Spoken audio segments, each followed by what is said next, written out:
I'm Sally Kirkman from sallykirkman.com, and I'm here today with Christina Rodenbeck from oxfordastrologer.com. And we're here today to do one of our short Astrology Talk Investigate podcasts. And we've decided, particularly as it's eclipse month, to answer the question, what do the moon's nodes mean? And this is quite an important topic, isn't it, Christina? It's super important. And, in Vedic astrology, the nodes are as important as the planets, the traditional planets.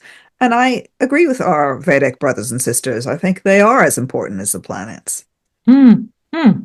Yeah, I do too. I mean, they aren't actual planets, obviously, are they? They're the points where, I think it's where the moon crosses the ecliptic. We get these points. They're really key in astrology, though. And I always like to look at what the nodes are doing. I think they're very useful in giving kind of some background theme as well to life. I mean, what do we see as the moon's nodes? I mean, a lot of people look at them as it's about your life purpose. There can be a fated feel to the nodes because they are caught up with the eclipses. They're always very close to the eclipses. So, we're in Virgo Pisces eclipse season, and that's where the nodes are at the moment. So there is this kind of fated quality to the nodes, but I think there's different ways they play out, isn't there? Well, and then there's the question of the nodes in the natal chart and the nodes by transit. And the nodes in the natal chart show you where the eclipses were in the year that you were born. That's where they were happening, is in where those nodes fall. So and they will also show you how close or how far away your own sun and moon are from those eclipse points. So you can see if someone was born on an eclipse because their sun and moon will be close to the nodes at either end. So there's two. There's the north node and the south node, and these are known as the dragon's head and the dragon's tail. And it's really useful symbolism to think about what does that mean. One is the eating end, one is the excreting end. Eating and excreting. I was trying to think of a good word for that. One is the excreting. So one is consumption, one is release, one is pulling in, and one is letting go. And a lot of the time, people think that the south node, which is the dragon's tail, is somehow negative in people's charts, and I just don't find that. I think they're just different. And again, in Vedic astrology, they can, they personify the planets quite often, and the south node is personified as a sort of ascetic person sitting on his bed of nails, and meditating. And the north node is personified more as like a sort of rich, greedy person who's just eating and eating and eating. And I think that's quite useful to think about as this pulling in and this releasing. And for example, I noticed like by transit, people who are writers or playwrights or whatever, they often have a sort of south node transit. This is the releasing node when they publish something. Or when they have something, or when it's just something is disseminated, that's a south node thing. That's not a north node thing. That's interesting. I mean, I kind of, having spent quite a bit of time in India recently as well, I kind of have this idea of the nodes seen as the dragon's head and the dragon's tail, as the north node, dragon's head, is all about kind of chasing after the material. Agreed. It's desire. It's what you desire. It's trying to grab onto things, hold on to things. It's like, thinking that fulfillment in life is sort of material success. Whereas the south node is letting go of all of that. And, it's seen as the south node as the place to go to kind of almost find spiritual enlightenment, if we want to call it that. It's letting go of the things we think that matter in life and being in touch with something that is recognizing that life isn't about that, actually. It's about something far greater and deeper and kind of a spiritual fulfillment. That's what the South Node is. So I see it very much in that way playing out.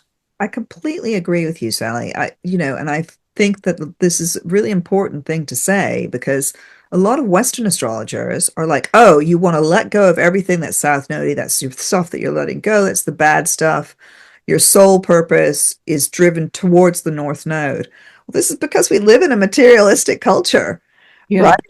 It's like, I Yeah. want the Mercedes. That's the North Node. I want Mm, the Mercedes. Uh, mm, you know, I want the gold-plated toilet as the North Node, especially if you have mm, that Leo, by the way. Um, and the South Node is, I don't need anything in this world. And mm, what most normal people have to do in life is we can't all go sit on a bed of nails and release. And mm. don't, we shouldn't be grasping for the gold toilet. We have to find the balance between the nodes. And Yeah. that's the task in this life is not to reject the South Node or Mm, reject the North Node. It is for some people. But so for example, when you find very eclipsy people born on eclipses, that's really interesting to see how they're responding to the nodes. Dare I say it, but the orange one is an eclipse person. yeah. That's why I was thinking of gold toilet seats. Um, Yeah. and Yeah. And it's then every often there's a downfall, isn't there? Often there is a downfall. It's like hubris. It's if you kind of, get too overinflated, then there's a downfall. And I think that is where also the theme of karma can come into the nodes. It's how you go about life and what you think is important and whether you become grasping or not. That is also something about the nodal theme. and not and or become a sadhu when maybe you shouldn't be. Should you really Mm, have dreadlocks and be sitting on the banks of the Ganges? mm, Not. Maybe you should be looking after your family, you know? yeah, And yeah, so that's because, there are many dharmas, there are many paths in life, aren't there? And they're different mm, for different people. mm, You know, just as a sort of personal question, Sal, I know mm. that you have the South Node makes a conjunction with Saturn in your own chart, which is, a lot of people from that year have that. How do you feel that's worked for you? And the North Node on Mars, it's on a powerful opposition, actually. I think when the South Node on Saturn, I think there is something with the South Node that can be a challenge. Definitely. There can be a challenge around it. So for me, that Saturn on the South Node is sometimes becoming almost a workaholic. Mm. It's like, the duty and responsibility gets hold and I can't let go of it. It's actually interesting because it's playing out in different ways now. But yeah, there's something about that you can, you're just doing Saturn almost too much. It's relentless. And you can't kind of let go and surrender to life, actually. So it is often, particularly if you've got a planet on the South Node, I do think look at that to see what the challenge is around it. I mean, I've seen as well, sometimes with people with Pluto on the South Node, it's kind of why is there a theme of power? Where are you powerless? Where do you need to sort of be empowered? So it is very important when the planets are on the nodes, isn't it? Yeah, definitely. And it's important. I mean, I think that I've noticed that the Saturn South Node people can have periods of their life where they just let go of the material so much that they Mm, let go of the ground beneath their feet. yeah. Um, yes, and also on the angles, it's important. It's very important where Mm, the nodes, if the nodes fall on angles, this is something that you will this is an important angle. So if it falls across your ascendant descendant on your, if you have the nodes rising in your chart, um, they are really important. They're going to be pivotal. And this is something that, coming to the transits, right? The the nodes take what, 19 years, 18 and a half years to go round. mm, mm, So it's a mm. really important cycle that's like after the Jupiter cycle and before the Saturn cycle, if you see what I mean. Yeah. See that in between bit.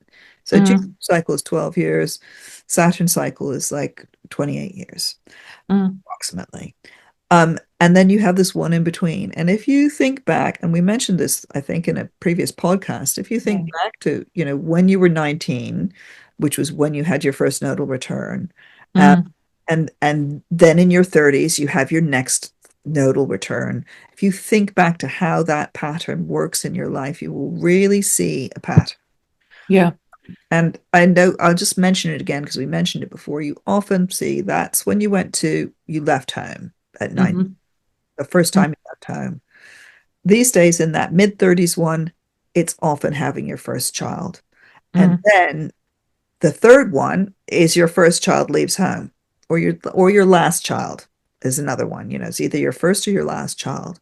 Yeah. And that child leaves home. So you can see that weaving pattern in your life. And then the next Mm. nodal return, um, quite often you're kind of moving house into, I've noticed that people kind of move house into they downsize. Mm. Well, yeah, I agree. And I think when you look at the nodes in that way in your own chart, it can be super helpful. I Yep. mean, just, for me, it's been about homes, but also about significant chapters. So, yes, 18, 19, I went to university. I left the family home where I was born. And then on the second nodal return, I bought my own home and I met my partner. The two things happened really significant. And again, I met him. This is why I do think the nodes, there's something fated, life steps in. I met my partner in Venezuela, and we lived 5 minutes away from one another in London. And you suddenly, when that happens, you're like, oh, hello. And we were together a whole nodal return. And that whole nodal return, we sold the family home and we split, we moved on. So it's kind of a really important cycle. And I also notice it a lot, this nodal return in relationships. When you hit that 18, 19 years of a relationship, it can be a really pivotal time. And I think, sometimes someone comes into your life for a reason. And then at the end of the nodal return, you're like, okay, what now? Are we moving forward together? Is there a new chapter or not? Yeah. Is it time for release? A season, a reason, a lifetime? Mm, And that is a very important season, that 18 years, mm, that node. So, when your child leaves home, you're not letting them go, but it's the end of that living together chapter quite often. mm, Yeah, so I have actually moved house quite often on nodal stuff, mm. or city, because mine are on the MCIC axis. Yeah. So I move, I have to release somewhere. And I've been and I have the south node on my IC. Mm, And of course, I grew up in a country that was not my country. yeah. So I grew up in my head a lot, I didn't have roots there. So Mm, a lot of my and because my nodes are and also we should talk about the signs. The signs are so important with nodes, but do mm, remember that you will share that nodal sign with everybody born, within 18 months, 2 years, of your birthday, right? Either side, mm-hmm, depending where they are. So mm, it's a generational sign as well, in the same way that, say, everybody born the same year as you probably has Jupiter in the same sign. mm, So it's a generational marker. And my generational marker, the marker for us, Saturn, us with the North Node in Taurus and the South Node in Scorpio, has been partly, I think, about, place, I want to say, attachment to land, attachment to place, mm, um, and about money, mm. the money axis. So Yeah. the other thing that the nodes do for you, which is so important in astrology, is they emphasize a whole axis. Yeah. Yeah. And also, I mean, I find for me really interesting nodes are Aries, Libra, and when they fall in the first house, seventh house. Immediately, there's a theme there of identity and relationships. And often a huge learning is around that. Who am I? How does the other mirror me? How do I find myself through the other? I mean, always, if you've got that combination, it's a very easy one to kind of know what it's about. But it's often look at that. Do you sort of fall into relationships all the time and find it harder to be on your own? It's kind of lessons around that, isn't it, with Aries Libra?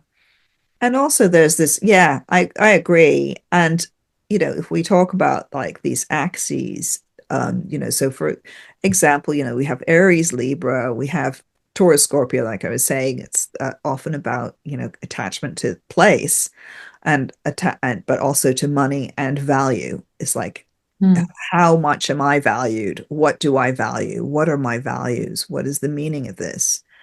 And then you get to Gemini, Sagittarius, that axis, when you have the mm, nodes there, is going to be about information, consuming and sharing information, or mm, consuming and, yeah, ideas, or, travel. Often mm, you get these people with those nodes who are great travelers, actually. mm, They need to mm. go out into the world. Yeah.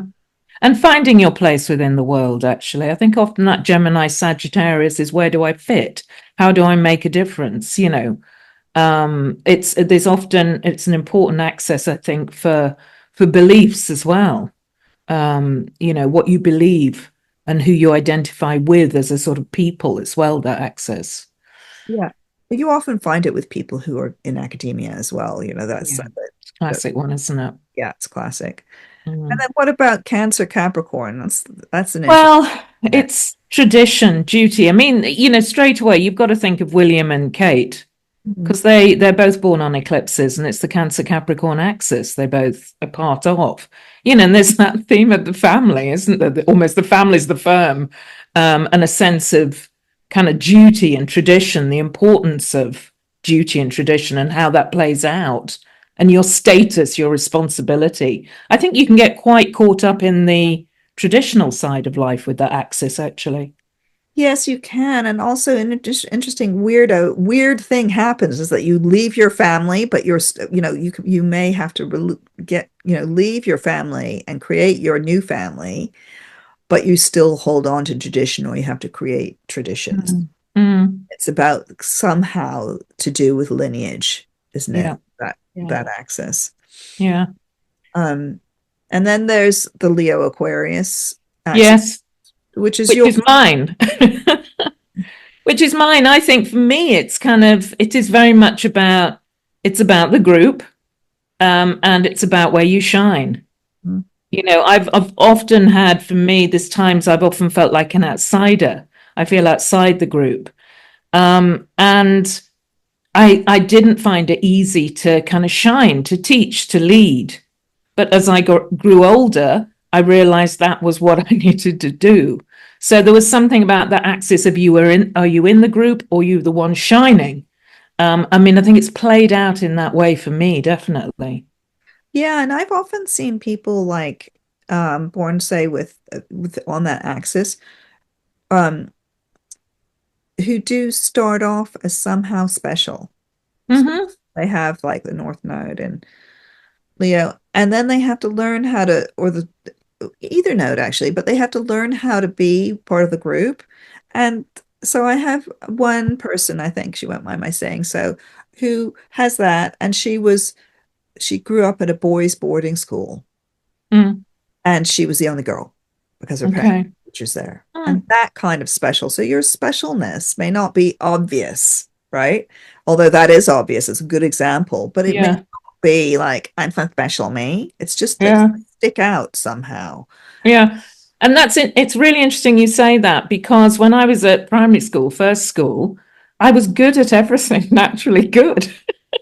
I kind of shone at everything, which I was happy with, but of course that attracted, a bit of bullying going on because I was sort of the one who just sort of things fell into place, and I had to learn sometimes that it's good to actually let other people shine and come first as well at a very young age. So Yeah, another way that played out, definitely. yeah, interesting. Mm, And then we get to the ones that we're dealing with now, Pisces, yeah, Virgo, right?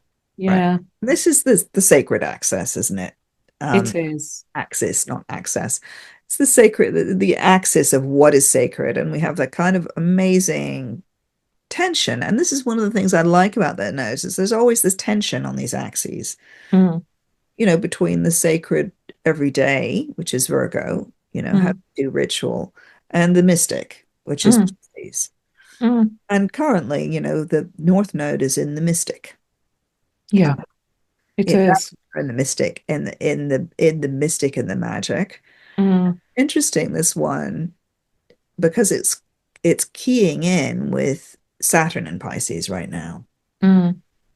And Saturn in Pisces is going to be going back into Pisces. It's back in Pisces already when we release this, and it's keying in with this coming eclipse on Mm. the 7th of Mm. so Yeah. I think there's often with the Virgo Pisces axis of the nodes, it's kind of also there's a theme of where you're useful or where you're of service to others, and there's that devotional aspect to it. I have seen it as well where some people get so busy in life and so caught up in the everyday that things become meaningless, and they need to kind of stop and get in touch with that, with the faith, with trust in the universe, or a more spiritual aspect to life to hold them. So there's something about, again, there's often, like we're saying, there's this push pull between it. um it's kind of learning about that. Or the opposite is that, you become very ascetic and you sort of retreat from the world, but actually you could be in the world and be of service to others as well. So I think it's kind of this, there can be learnings around that involved. and really I think what we're basically saying is wherever it is, you're making a balance between those two ends. You are not Yeah. rejecting either end of your nodal axis. You're, Mm. bringing them together. Mm. Um, and I mean, there's another aspect to this, of course, which is the bendings, which is the point halfway between, can be very informative when you get a transit going over the bendings. So um, say your nodal axis is Pisces Virgo, right? The bendings will be in Gemini Sagittarius. Mm. That's the kind of, those are the halfway points that will show you maybe how to start to help you to create that balance. Yeah. It's interesting. The bendings isn't something I kind of was aware of when I started out as an astrologer. It's only something I've become aware of more, but it does bring something, it brings a new angle to the nodes in a way, doesn't it? And how you can work with them. But I think just looking at the nodes themselves, there's so much helpful information there as well. So this really interesting kind of theme, this backdrop, and gives this another flavor, this other influence Ooh, to your life. there's my cat. And there's a pussycat. Is he saying wrap up and crack on? Yeah, he is. He's saying, wrap up, feed me. Hello. Okay. I think we've said enough, haven't we, about the nodes? I think we have. I hope that was helpful for everybody, and we shall see you next time. Take Bye. care. Bye.